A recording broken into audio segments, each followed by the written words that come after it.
میرا نام علی ہے اور میرے دوست ریحان نے مجھے اپنے گھر بھیجا کہ میں کسی مصیبت میں پھنس گیا ہوں اور گھر سے فرار ہوں۔ تم جا کر میرے گھر کے حال دیکھو کہ گھر میں کسی چیز کی ضرورت تو نہیں ہے۔ جب میں وہاں پہنچا تو معلوم ہوا کہ کسی کیس میں پولیس ریحان کے والد کو گرفتار کر کے لے گئی ہے اور اب انہیں ریحان کی تلاش ہے۔ میں نے گھر جا کر حال معلوم کیا تو وہاں ریحان کی بہن اور اس کی ماں موجود تھی۔ میں نے انہیں تسلی دی اور ہمت دیکھ کر جب واپس مڑنے لگا تو ریحان کی ماں نے مجھے آواز دے کر کہا، بیٹا ہم رات کو گھر میں اکیلے نہیں رہ سکتے، ایسا کرو تم آج رات ادھر ہی آ جانا۔ پہلے تو میں نے منع کر دیا، لیکن پھر ریحان کی ماں نے ریحان کو فون کیا اور کہا کہ علی سے کہو کہ وہ رات کو یہاں ضرور آئے۔ ریحان نے جب مجھے خود کہا تو میں انکار نہ کر سکا۔ خیر، میں اس وقت ان کے گھر سے روانہ ہو کر کام پر چلا گیا۔ پھر رات کو تقریباً 10 بجے ان کے گھر پہنچا۔ ریحان کی ماں اور بہن ابھی تک میرا انتظار کر رہی تھی۔ میرے پہنچتے ہی ریحان کی ماں نے کھانا پیش کیا اور ہم سب نے اکٹھے کھانا کھایا۔ ریحان کی ماں پولیس کے چھاپے کی وجہ سے بہت زیادہ ڈری ہوئی تھی۔ انہوں نے نیند کی گولی لی اور اپنے کمرے میں جا کر سو گئی۔ ریحان کی بہن پشمینہ نے میرا بستر دوسرے کمرے میں بچھایا اور خود اپنی ماں کے کمرے میں جا کر سو گئی۔ تاہم مجھے نیند نہیں آ رہی تھی اور میں خیالوں میں تھا۔ رات کو تقریباً 1 بجے دروازے پر دستک ہوئی۔ میں نے جا کر پوچھا کہ باہر سے آواز آئی تو دروازہ کھولو، پولیس آئی ہے۔ میں نے دروازہ کھولا تو پولیس والے موجود تھے، تو دروازہ کھلتے ہی مجھے دھکیل کر اندر داخل ہو گئے۔ انہوں نے پورے گھر کی تلاشی لی اور اس دوران پشمینہ اور اس کی ماں بھی جاگ گئی۔ جب پولیس کو گھر میں چھاپے کے دوران ریحان نہیں ملا تو انہوں نے مجھ سے پوچھا کہ تم کون ہو؟ میں نے جواب دیا، میں مہمان ہوں، یہاں رات گزارنے آیا ہوں۔ انہوں نے کہا تم بھی ہمارے ساتھ چلو، شاید تمہیں ریحان کے بارے میں معلوم ہو، جب اسے پکڑ لیں گے تو تمہیں چھوڑ دیں گے۔ میں نے کہا آپ جائیں، میں اپنی گاڑی میں آتا ہوں۔ تھانے جاتے ہوئے میں نے راستے میں اپنے فوجی افسر دوست کو فون کیا اور انہیں پوری بات بتا دی۔ جب میرے فوجی دوست نے کچھ کرنے کا کہا تو فون بند ہو گیا۔ تھانے پہنچتے ہی انسپکٹر کھڑے تھے۔ گاڑی سے اترتے ہی انہوں نے کہا، آپ ہمیں پہلے ہی میجر صاحب کے بارے میں بتا دیتے تو ہم آپ کو تھانے آنے کی صلاح ہی نہ دیتے، آپ جا سکتے ہیں۔ مجھے فوراً اندازہ ہو گیا کہ میرے دوست نے فون کر کے بات کر لی تھی کہ مجھے چھوڑ دیا جائے۔ میں نے اپنے دوست کو فون کر کے اس کا شکریہ ادا کیا اور واپس ریحان کے گھر چلا گیا۔ جب میں گھر پہنچا تو پشمینہ اور اس کی ماں سیڑھیوں میں بیٹھ کر رو رہی تھی۔ مجھے دیکھتے ہی پشمینہ دوڑ کر میرے پاس آئی اور میرے گلے لگ کر رونے لگی۔ اس لمحے پہلی بار مجھے یہ احساس ہوا کہ وہ اب جوان ہو چکی ہے۔ میرے ذہن میں عجیب خیالات آنے لگے، لیکن پھر بھی میں نے اپنے خیالات کو جھٹک دیا۔ جب وہ مجھ سے علیحدہ ہوئی تو میں نے اسے اس کی ماں کو حوصلہ دیتے ہوئے کہا کہ سب ٹھیک ہو جائے گا، آپ فکر نہ کریں، اب آپ لوگ سو جائیں۔ وہ دونوں کمرے میں چلی گئیں اور میں بھی دوسرے کمرے میں چلا گیا۔ رات بھر مجھے نیند نہیں آئی اور میں جاگتا رہا۔ صبح ناشتہ کرنے کے بعد کام پر چلا گیا اور شام کو اپنے گھر جا کر کپڑے بدلنے کے بعد ٹی وی دیکھنے بیٹھ گیا۔ میرے ذہن میں یہ تھا کہ مجھے صرف 1 دن کے لیے ہی ریحان کے گھر رہنا ہے، اسی لیے اب میں پھر سے اپنے گھر واپس آ گیا۔ تھوڑی دیر بعد پشمینہ کا فون آیا اور اس نے کہا، بھائی آپ ابھی تک گھر واپس کیوں نہیں آئے؟ میں نے حیران ہو کر پوچھا، کیا مجھے آج بھی آنا ہے؟ تو پشمینہ نے جواب دیا، صرف آج ہی نہیں بلکہ کئی دن آپ کو ہمارے یہاں رہنا ہوگا۔ خیر، میں نے گاڑی نکالی اور ان کے گھر چلا گیا۔ وہاں کھانا کھانے کے بعد ریحان کی ماں نیند کی گولی کھا کر سو گئی، جبکہ میں اور پشمینہ ٹی وی دیکھنے لگے۔ رات کے تقریباً 10 بجے دروازے کی گھنٹی بجی۔ میں نے جا کر دروازہ کھولا تو ریحان سامنے کھڑا تھا۔ میں نے اسے اندر آنے کا کہا۔ وہ چند منٹ رکا اور اس نے پشمینہ سے کہا وہ ماں کا خیال رکھے، اور پھر کچھ دیر بعد وہ واپس چلا گیا۔ اس کے جانے کے بعد میں نے پشمینہ سے کہا کہ مجھے نیند آ رہی ہے، میں سو رہا ہوں۔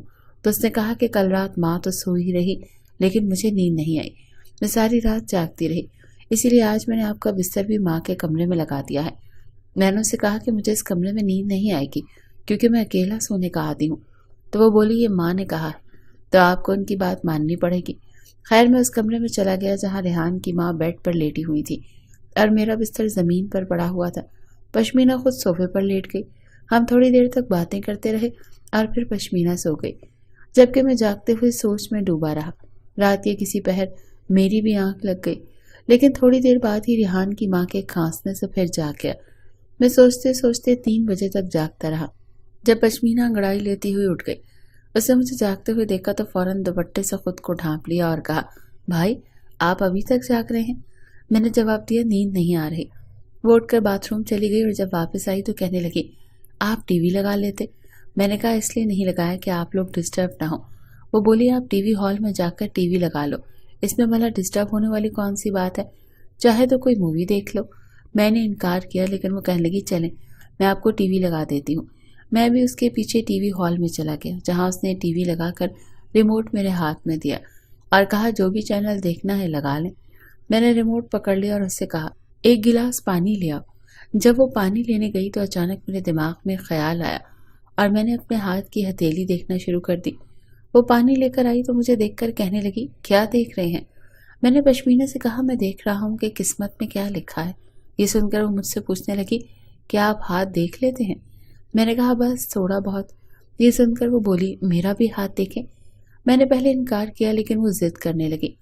آخر کار میں نے کہا ٹھیک ہے میں دیکھتا ہوں، مگر مجھے اس بارے میں زیادہ پتہ نہیں ہے۔ میں فوراً میرے پاس آ کر بیٹھ گئی اور اپنا ہاتھ میرے آگے کر دیا۔ میں نے اس کا ہاتھ اس انداز سے پکڑا کہ وہ تھوڑی سی شرما گئی۔ میں کچھ دیر تک اس کا ہاتھ دیکھتا رہا لیکن کچھ نہیں بولا۔ پھر جب میں نے اس کا ہاتھ چھوڑ دیا تو اس نے پوچھا میری قسمت کیا کہتی ہے؟ میں پھر خاموش رہا اور اس نے دوبارہ سوال کیا۔ میں نے کہا مجھے تمہارے ہاتھ کی سمجھ نہیں آئی۔ وہ بولی آپ جان بوجھ کر نہیں بتا رہے، پلیز بتائیں نا۔ میں نے پھر سے اسے ٹالنے کی کوشش کی لیکن وہ پھر سے ضد کرنے لگی۔ میں نے کہا جو مجھے سمجھ آیا ہے وہ میں تم سے نہیں کہہ سکتا۔ تو وہ بولی کیوں نہیں کہہ سکتے؟ میں نے جواب دیا بات ہی کچھ ایسی ہے۔ پھر میں نے اسے کہا کیا تم کسی لڑکے کو پسند کرتی ہو؟ یہ سن کر وہ خاموش ہو گئی۔ میں نے پھر سے اپنا سوال دہرایا تو اس نے ہاں میں سر ہلایا۔ میں نے پشمینہ سے پوچھا کہ یہ کھیل کتنی دیر سے چل رہا ہے اور کیسے شروع ہوا؟ تو وہ جھجک گئی۔ میں نے کہا یہ بات راز ہی رہے گی، تم بے فکر ہو کر بتاؤ۔ وہ کہنے لگی یہ غلط نمبر سے اس لڑکے سے بات شروع ہوئی تھی، ابھی تک صرف ہم نے باتیں ہی کی ہیں۔ میں نے اسے کہا اس لڑکے کو چھوڑ دو، تمہارے لیے یہی بہتر ہے۔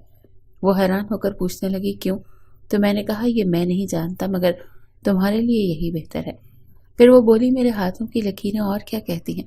میں نے جواب دیا تم بہت لکی ہو اور آئندہ 4 سے 5 سالوں میں تمہارا دوسرا ملک جانا ہوگا۔ اب میں زیادہ کچھ نہیں بتا سکتا۔ وہ پھر سے ضد کرنے لگی۔ میں نے پشمینہ کو ہاتھ آگے کرنے کو کہا تو اس نے آگے بڑھا دیا۔ پھر میں نے اس کا ہاتھ پکڑ کر آہستہ سے دبانا شروع کر دیا۔ میری نظر اس کے ہاتھ کی طرف تھی اور میں نظریں چرا کر اس کی طرف دیکھ رہا تھا۔ وہ یہ دیکھ گئی۔ میں نے اسے پھر سے اس کی ٹھوڑی سے پکڑ کر اس کا چہرہ اوپر کیا اور کہا ایک بات کہوں؟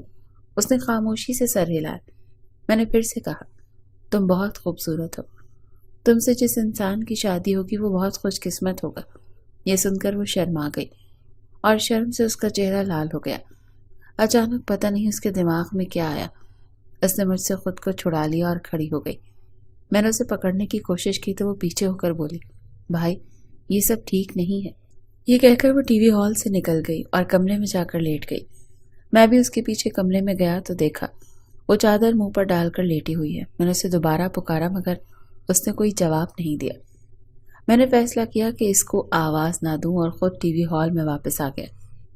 لیکن میرے دماغ میں یہ خیال گھومتا رہا کہ اگر اس نے صبح اپنی ماں کو سب کچھ بتا دیا تو مجھے بہت شرمندگی ہوگی۔ خیر اسی سوچ میں صبح ہوئی اور 9 بجے کے قریب اس کی ماں بھی اٹھ گئی۔ پشمینہ نے آواز دی کہ ناشتے کے لیے آئیں، لگ گیا ہے۔ میں کمرے میں گیا تو اس کی ماں نے کہا بیٹا تمہاری آنکھیں سرخ ہو رہی ہیں، کیا تم رات کو نہیں سوئے؟ میں نے جواب دیا آنٹی نیند نہیں آئی، اسی لیے ساری رات ٹی وی دیکھتا رہا۔ ناشتہ کرنے کے دوران پشمینہ نیچے بیٹھی رہی اور اس نے بھی میری طرح صحیح سے کچھ نہیں کھایا۔ اس کے بعد میں گاڑی میں بیٹھا اور دفتر جانے کے بجائے گھر چلا گیا۔ وہاں پہنچ کر میں نے دفتر میں فون کیا کہ میری طبیعت خراب ہے اسی لیے میں آج نہیں آ سکوں گا، اور پھر بیڈ پر لیٹ گیا جہاں مجھے فوراً نیند آ گئی۔ شام 4 بجے کے قریب میری آنکھ کھلی تو موبائل پر ایک میسج آیا ہوا تھا۔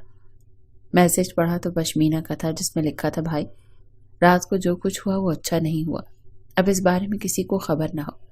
میں بھی کوشش کروں گی کہ آئندہ ایسا نہ ہو اور آپ بھی آئندہ ایسا کرنے کی کوشش نہ کریں۔ میں نے یہ میسج پڑھ کر پشمینہ کے موبائل پر فون کیا تو اس نے فون نہیں اٹھایا۔ پھر میں نے ان کے گھر کے نمبر پر فون کیا تو اس نے اٹھایا۔ میں نے میسج کے بارے میں بات شروع کی تو اس نے کہا اگر کوئی اور بات کرنی ہے تو کر لیں، یہ معاملہ ہمیشہ کے لیے ختم ہو گیا ہے۔ میں نے اس سے کہا ٹھیک ہے آئندہ آپ کے گھر نہیں آؤں گا، تو اس نے کہا ٹھیک ہے۔ یہ کہہ کر اس نے فون بند کر دیا۔ اس کے بعد میں نے سوچا کہ آج کے بعد میں ان کے گھر نہیں جاؤں گا۔